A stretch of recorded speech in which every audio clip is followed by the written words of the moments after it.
Hi guys, again it's me Pinals TV. So for today's video guys, may konting reaction lang tayong ginawa. Ito yung sa second upload ni Sara Garcia.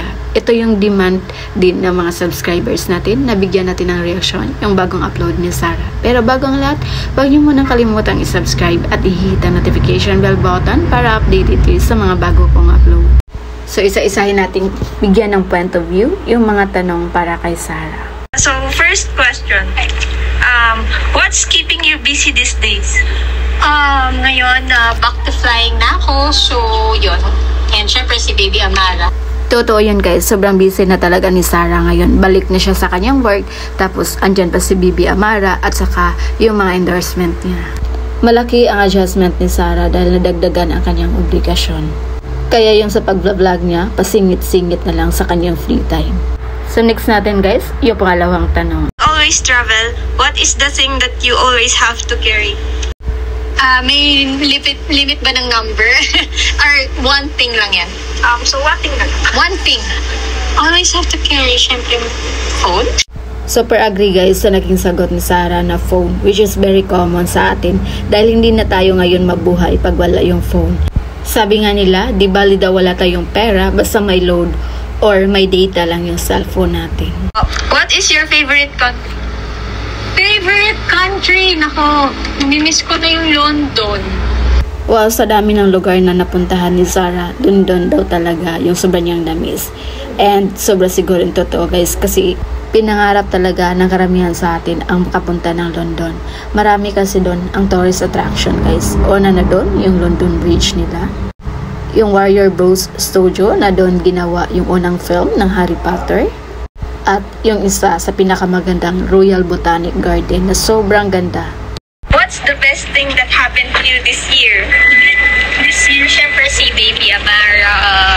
Na-witness natin yun guys na wala nang mas hihigit pa sa magandang nangyari sa buhay ni Sara kundi ang pagdating ng kanyang baby Joey Amara. Nakita din natin yung malaking pinagbago ni Sara dahil sa kanyang anak. Who's the last person you message? Ano yun? Sorry? Who's the last person you message? Check natin. Sa messenger. Ano na yun? May ano sa messenger.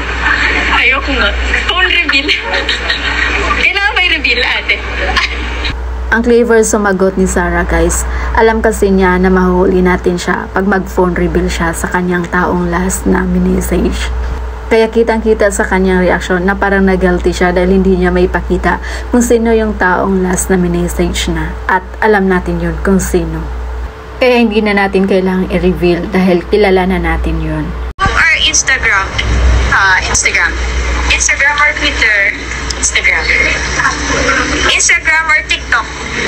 TikTok. Dito siya pinapili guys kung Facebook or Instagram. Pinili niya yung Instagram. Instagram or Twitter, mas pinili niya pa rin yung Instagram. Alam niyo ba kung bakit guys? Kasi sa Facebook at sa Twitter, ang daming toxic guys, ang daming basher. At nung pinapili naman siya guys kung Instagram or TikTok, mas pinili niya yung TikTok. Aminin man natin guys, isa ang TikTok sa nagpapatanggal ng stress natin. At lalong-lalo na pag na-bored tayo, nagti-TikTok tayo, nawawala saglit yung problema natin. Favorite celebrity local ba or international? Local. Ann Curtis. Sino pa po? Tatlo ba? Dati si Jake Cuenca. And sino pa? Sino pa ba? Catherine Bernardo. Athlete. Ha? Favorite athlete? Athlete? Local or international? Si ano, isa lang kilala ko. Ay! Jovelyn Gonzaga. Wow! Ooh! Favorite. Tapos listahan yung favorite athlete. Meron dyan. Parang wala. Pero hindi kasi talaga ako manood ng mga sports. Pero magaling siya, di ba? Magaling naman talaga si Miss Jovelyn Gonzaga. Tika lang guys, parang kinilig si Sara sa tanong na yun kung sino yung favorite athlete niya.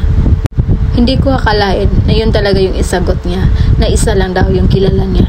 si Jovelyn Gonzaga at may halo pang kilig sa pagbigkas ng pangalan nito.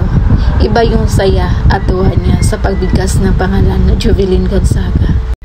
Proud and loud na sinabi niyang magaling naman talaga ang isang Jovelyn Gonzaga. At ito pa guys hindi daw siya mahilig manood ng sports pero present sa laro ni Jobs last invitational conference. Perfect pa nga yung attendance nito.